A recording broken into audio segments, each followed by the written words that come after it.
तो प्यारे बच्चों, आपका हमारे YouTube चैनल मेथड कोड में एक बार फिर से स्वागत है। बच्चों, आज हम चैप्टर 4 करेंगे, है ना। इससे पहले हम 3 चैप्टर आपके कर चुके हैं, जिनकी वीडियो मैं आपको प्लेलिस्ट मैंने बना रखी है, वहाँ से आप उनको देख सकते हैं, ठीक है ना। चलिए शुरू करते हैं। देखिए, थोड़ी सी मैं थ्योरी पढ़ाऊंगा, बस एक दो डेफिनेशन है, एक दो नोट हैं, उनके बाद हम एक्सरसाइज पर चलेंगे, ठीक है। चलिए देखिए, चैप्टर का नाम जो है दो चर वाले रेखिक समीकरण, है ना। दो चर वाले रेखिक समीकरण नाम है चैप्टर का। तो उसी के बेस पे ये डेफिनेशन है। क्या होती है दो चरों वाले रेखिक समीकरण, दो चर वाला रेखिक समीकरण क्या होता है। देखिए, हम पीछे भी पढ़ के आए हैं, रेखिक समीकरण पढ़ के आए हैं ना, पीछे भी। तो रेखिक समीकरण क्या होता है। रेखिक समीकरण ये होता है, लास्ट क्लास की बात कर रहा हूँ, आप रेखिक समीकरण पढ़ के आए होंगे। रेखिक समीकरण वो होता है जहां एक्स की जो है पावर, यानी जो भी रेखिक समीकरण में चर होगा, जैसे अगर कोई समीकरण है एक्स में, तो यहाँ x की पावर एक होती है बस, ठीक है ना। अब मान लो मैं ऐसे लिख दूं 2x-1 इक्वल्स टू 0।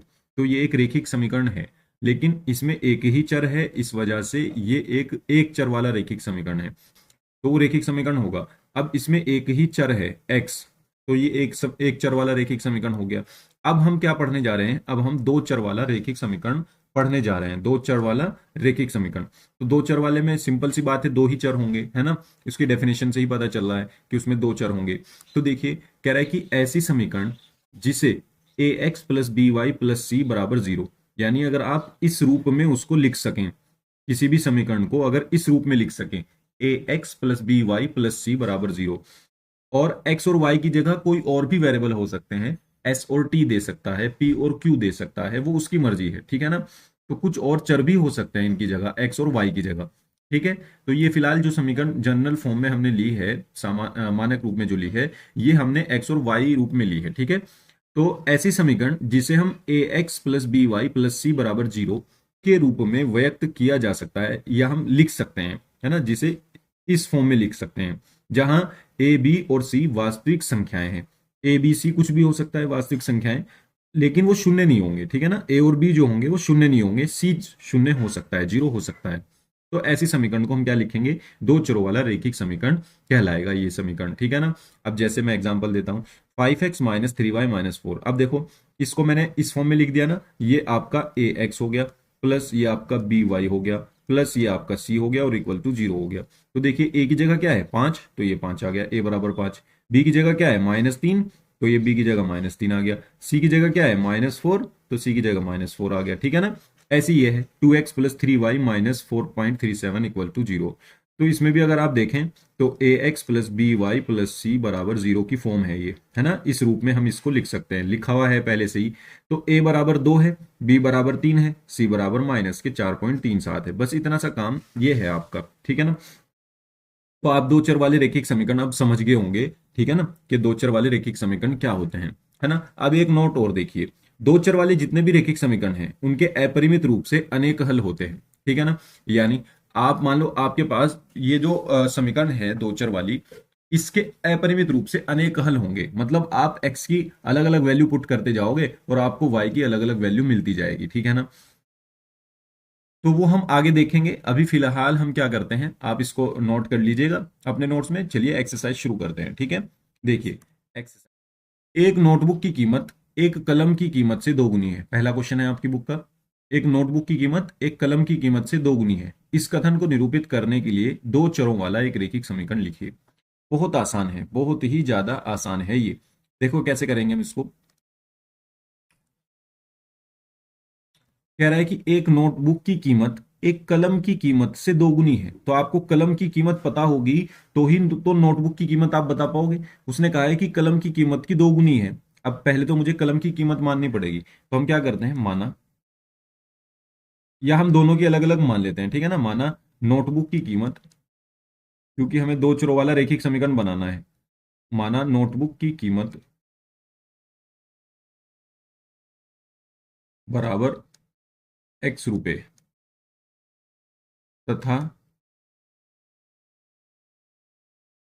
कलम की कीमत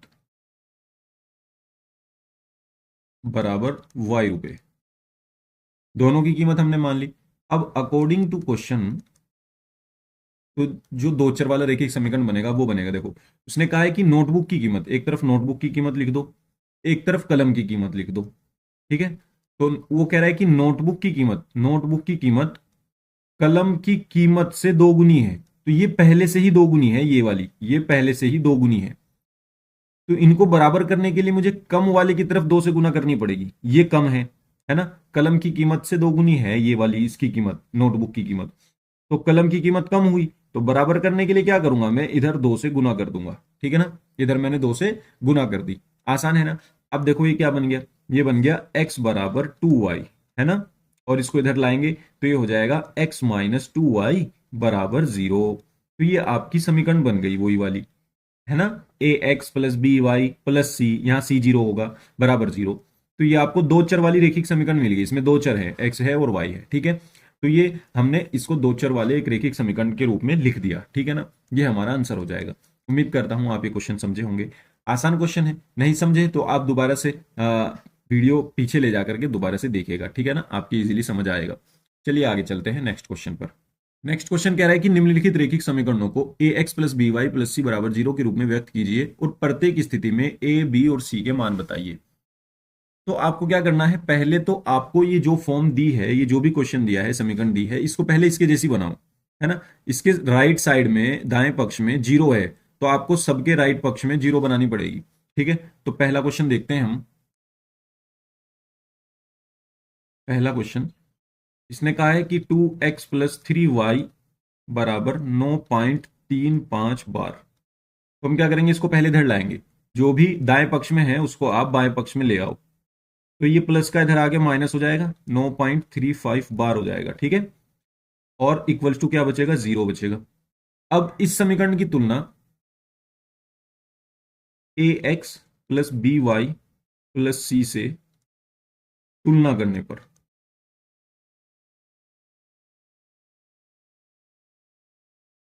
इससे हमने तुलना कर दी। तो जब हम तुलना करेंगे, सॉरी बराबर 0 भी होगा यहां पर, इसमें बराबर 0 भी लगा लेते हैं, प्लस सी बराबर 0। तो देखो ये ए एक्स, ये बी वाई, ये प्लस सी और ये बराबर 0, ऐसी है बिल्कुल। तो एक्स के मल्टीप्लाई में जो है वो तो ए की वैल्यू हो गई, तो यहां से ए बराबर 2 मिल गया हमें। ठीक है, जो वाई के मल्टीप्लाई में है ये बी हो गया आपका। ठीक है, तो बी बराबर कितना हो गया, 3 हो गया। और जो वाई के बाद है वो पूरा सी कहलाएगा बस, तो वाई के बाद यहाँ पे माइनस के 9.35 बार है, तो ये सी जो है ये पूरा हो जाएगा, सी बराबर माइनस के 9.35 के ऊपर बार। ठीक है ना, ये आपका पूरा सी हो जाएगा और यही आपका आंसर हो जाएगा। उम्मीद करता हूं आप ये क्वेश्चन समझे होंगे। आसान है, अभी और भी इसमें क्वेश्चन है, सारे हम करेंगे तो आपको इजीली ये समझ में आएंगे। ठीक है ना, चलिए नेक्स्ट क्वेश्चन देखते हैं।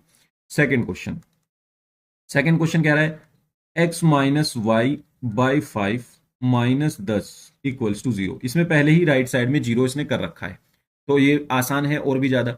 अब हम इसको क्या कर सकते हैं, देखो या तो हम इसको यहीं पे ही A X plus B Y plus C से तुलना कर देंगे, या तो ये हो जाएगा, या हम क्या करेंगे, या हम इसको एलसीएम लेकर के सॉल्व कर सकते हैं। एलसीएम लेकर के भी हम इसको सॉल्व कर सकते हैं।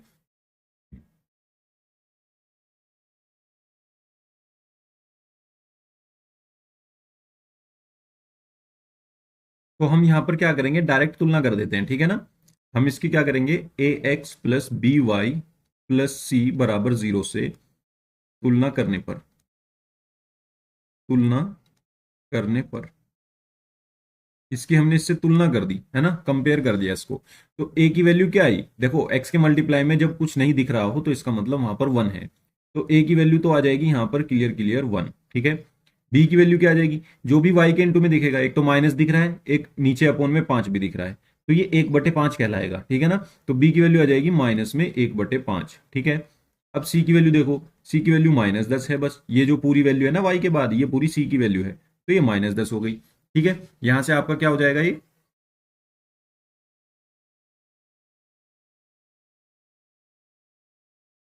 सी बराबर -10 हो जाएगा। ठीक है, ये आप समझ गए ना, सेकंड क्वेश्चन भी आपका पूरा हो गया, ये आपका आंसर हो जाएगा।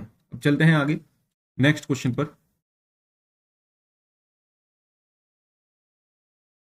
थर्ड क्वेश्चन देखते हैं। थर्ड क्वेश्चन है आपका -2x प्लस 3y बराबर 6। 6 को इधर ले आएंगे सबसे पहले, -2x + 3y - 6 बराबर 0 ले आए। अब इसको कंपेयर कर दो किससे, ax + by + c बराबर 0 से तुलना करने पर, ठीक है ना, तुलना करने पर तुलना हो जाएगी तो हमारे पास क्या मिलेगा, a की वैल्यू क्या हुई, 2 माइनस के 2 मिली, तो a बराबर आया -2, है ना, जो x के मल्टीप्लाई में है। जो y के मल्टीप्लाई में है तो b बराबर आया 3, और c बराबर क्या मिलेगा आपको, c बराबर मिलेगा -6। ये जो लास्ट टर्म बची ये c है आपकी, -6 चिन्ह समेत लेना है, ठीक है ना, ये आपका आंसर हो जाएगा। उम्मीद करता हूं ये भी आप समझ गए होंगे। लास्ट क्वेश्चन पर चलते हैं इस पेज के। x बराबर 3y, अब जो भी दाईं तरफ है उसको बाईं तरफ ले आओ, x - 3y हो गया और इधर बचेगा 0। तो यहां पर क्या होगा, अब जब हम तुलना करेंगे ax + by + c बराबर 0 से तुलना करने पर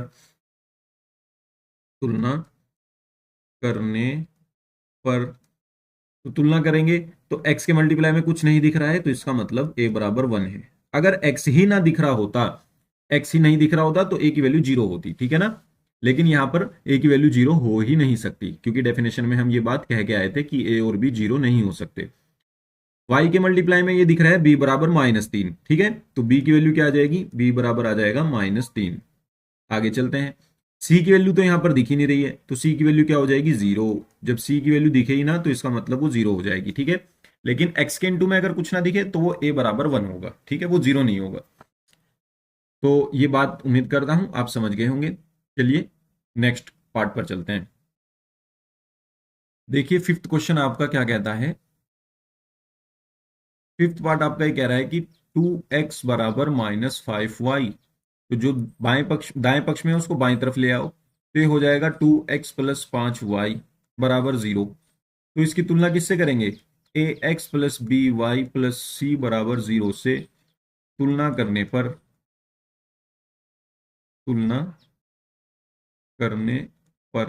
तो जब हम इससे तुलना कर देंगे तो a की वैल्यू क्लियर क्लियर दिख रही है 2, है ना, जो x के मल्टीप्लाई में है तो a बराबर 2 हो जाएगा।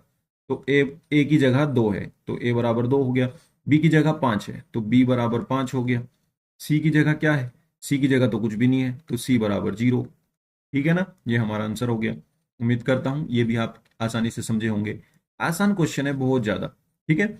आगे चलते हैं, देखिए 3x + 2 बराबर 0 आपका ये है।